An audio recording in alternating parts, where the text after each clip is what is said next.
Hey guys, welcome back to creativevfx.net, and this is the quick tutorials on the basic series on how to use the software After Effects. So on this lesson we're going to talk a little about 3D integration. So let's just go into it and start by creating a new composition. I could just call it 3D Cam Tut for tutorial and leave all the settings as they are. Hit OK. Okay, so let's start by adding an asset. Let's add a text. So hit right click and hit new text, or just go up to layer new text, or you can also use a control shift T. So I'm just gonna write in something here like basics, something like text, move it over here. Okay, let's also create a new background. So we create a solid. Let's just make this a little light bluish like that. We'll call this BG, and this is definitely not our work size. You see our comp size is in full HD, so remember to hit the make comp size button. Okay, let's move that down, and we will make both of them 3D layers. And for the BG, we don't need that one actually to make that a 3D layer. On the BG, let's go up to effects, hit ramp, and then double click gradient ramp, something like that, and make it a radial ramp. Let's zoom out.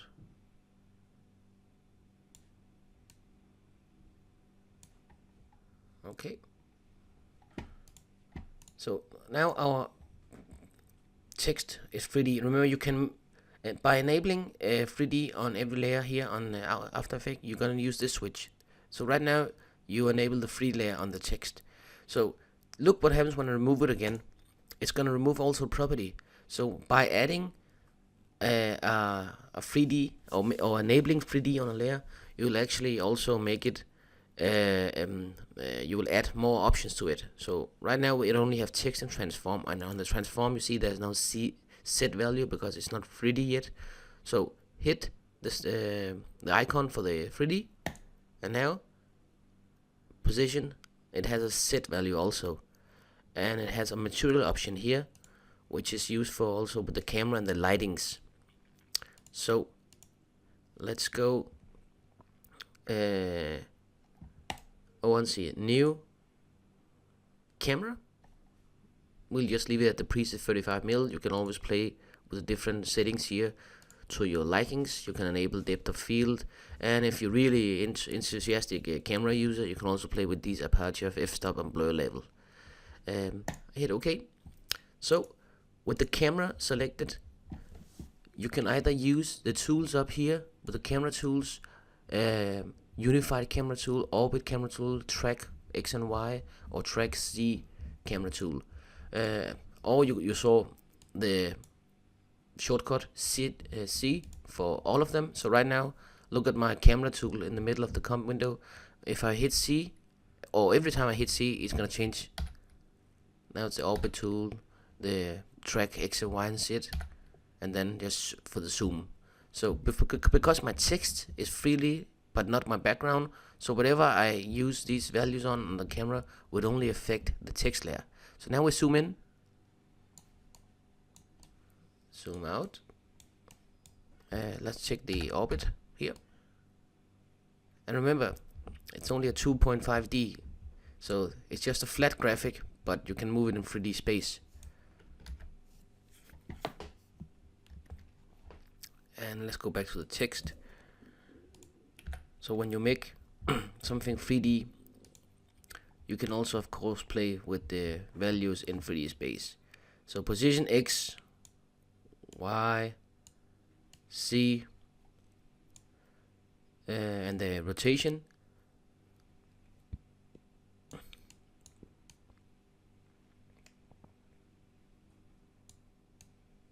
The orientation. So as you see here, you can really play with some and create some cool looks here. Remember the pan behind tool, the Y button here. If you hit Y, you get the pan behind tool, and you can actually move the anchor point.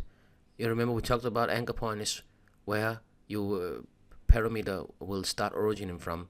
So if we do scale, rotation, moving of position, whatever we do will inherit from this start position here. So instead of let's just check this value. Look how it's gonna swing it starting from this point when we swing it on the Y angle. You see that? It's starting from this point. So if we take the pan behind tool and move it to the middle, for example there, and now use the same value. You know, every value is gonna start from here, but from the middle.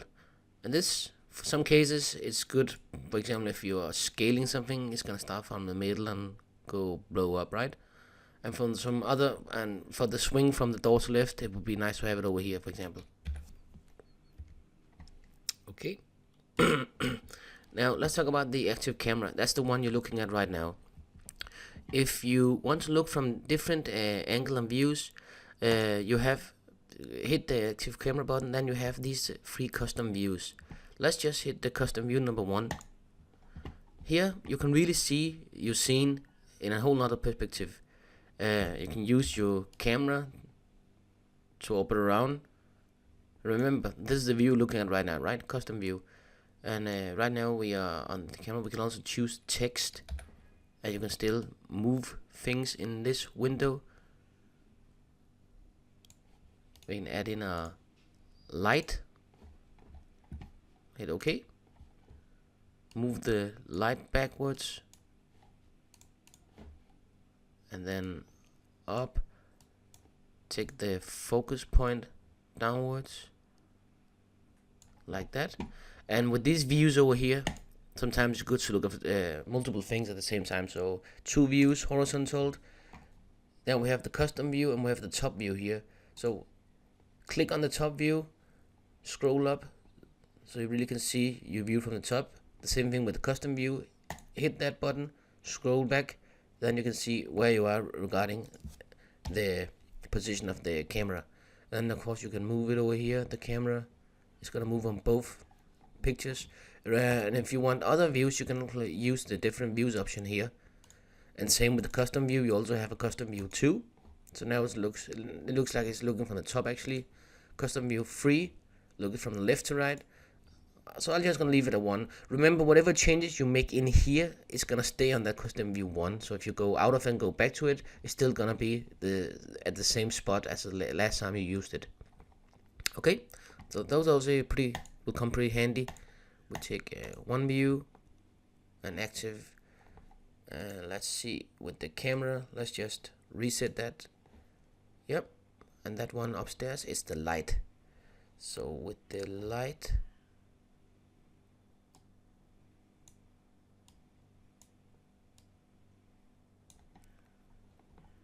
so let's see if we make the background 3D now.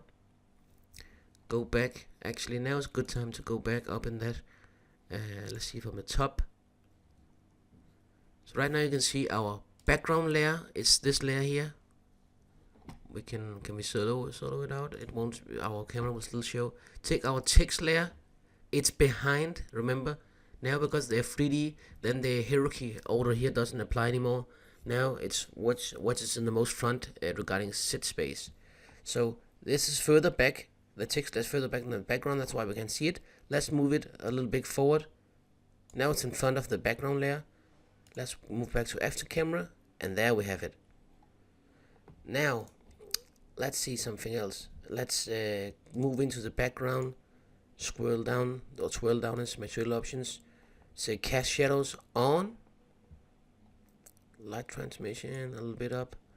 Accept lights is on. Let's go back to the text layer. Go down to its material options. Say cast shadows on, like that. Let's move it a little bit forward, like that.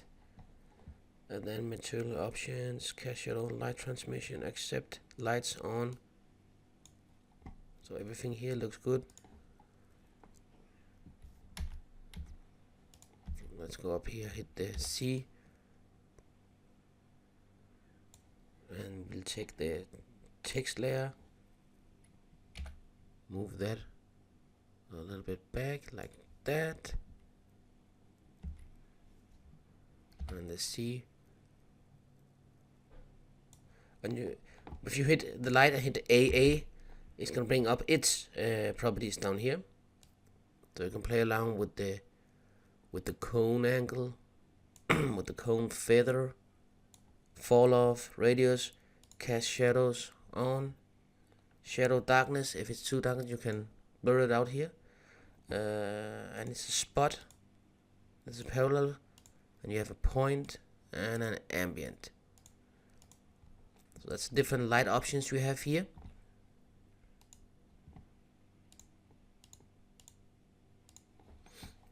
So let's delete that again.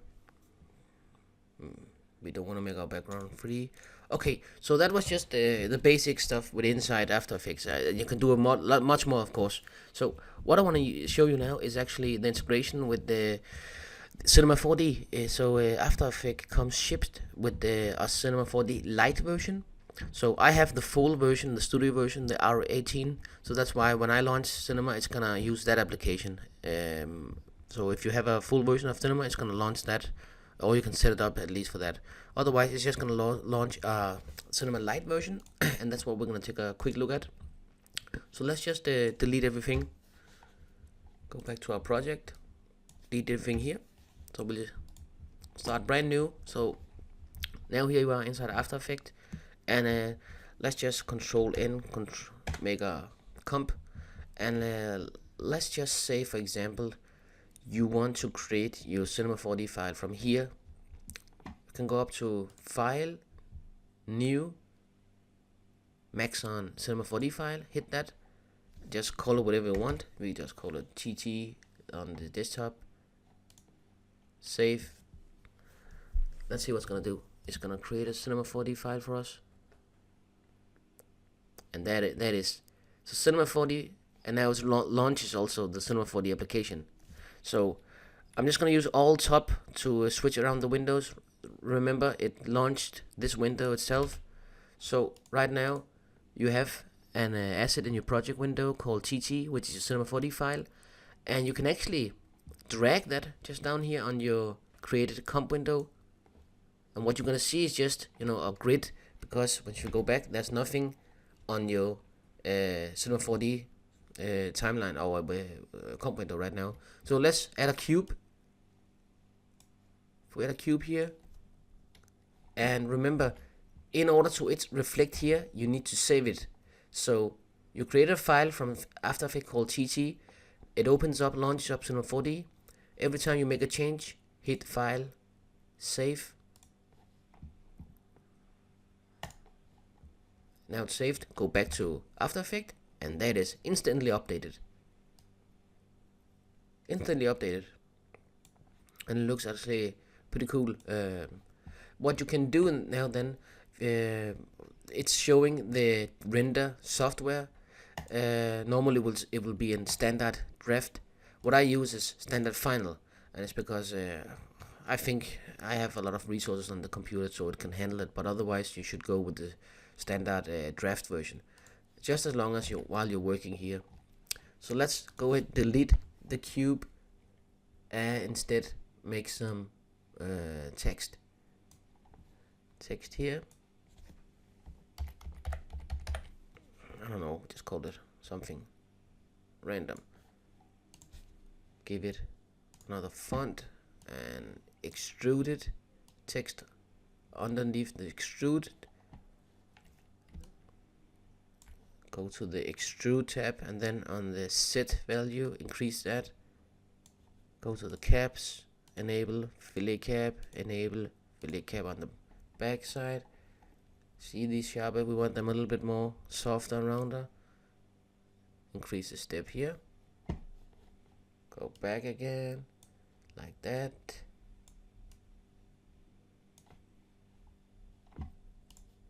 Okay, well, let's save it, go back to After Effects, and there you have it.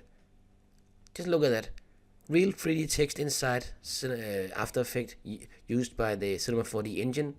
And if you hit this transparency grid, you can actually verify and look at the background is transparency. So you can imagine new solid BG background.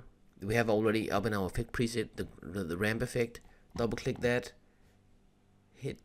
drag the background layer below the Cinema 4D layer, and then here, yeah, you can just, you know, go in and make some cool effects, cool backgrounds, whatever you like. So these two programs actually work really well together, like so. And remember, whatever change you make here, let's add a light also in here. Let's see how that will affect. Let's go for the top view, a little back like so. Let's see how this ones look. Okay, let's hit save. Go back here. Now you saw the light changed a little bit. So a really cool thing here is, let's say, add a camera. And remember, this is the After Effects camera, right?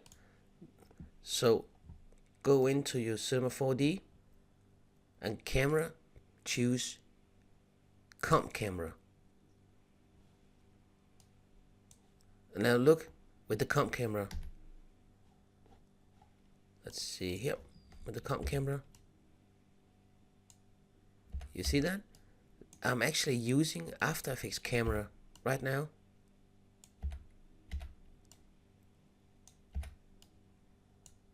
And because the X and Y space wasn't at the same point in After Effects and Cinema 4D,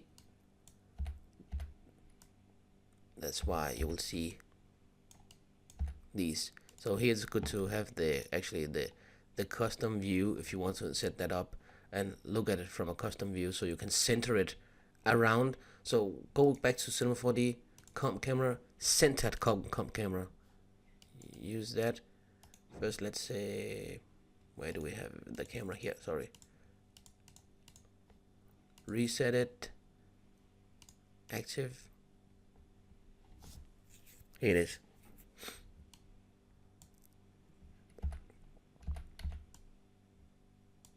Take a look at that. How cool is that? Using the camera inside of After Effects itself around this 3D. So this is actually pretty cool. That's how you can actually make effects on 3D. You can. This is just basic text, but whatever you make in here, any animation, it will all be reflected in here inside After Effects. So that's a pretty cool way to integrate 3D using Cinema 4D's powerful render engine to render out the animation here, and then you can make your final composition in here while you do all your post work. So regarding color correction, adding effects and so on, you know, just use the big arsenal of effects After Effects has. So pretty cool stuff. So thank you guys for watching this quick tutorial on 3D integration. And of course, this was just using After Effects Cinema 4D, which is built-in, ships with After Effects. But also on another tutorial, I'm going to show you a third-party plugin called Element 3D from Video Copilot. It's also a 3D program that specially built for After Effects by Video Copilot and the team. So this is a really quick engine, really powerful, fast engine. I mean, it's ridiculous how fast it just renders your text out. So that will just for basic stuff, but for full 3D capacities, useful integrations tools, you're gonna use Cinema 4D. Okay guys, thank you.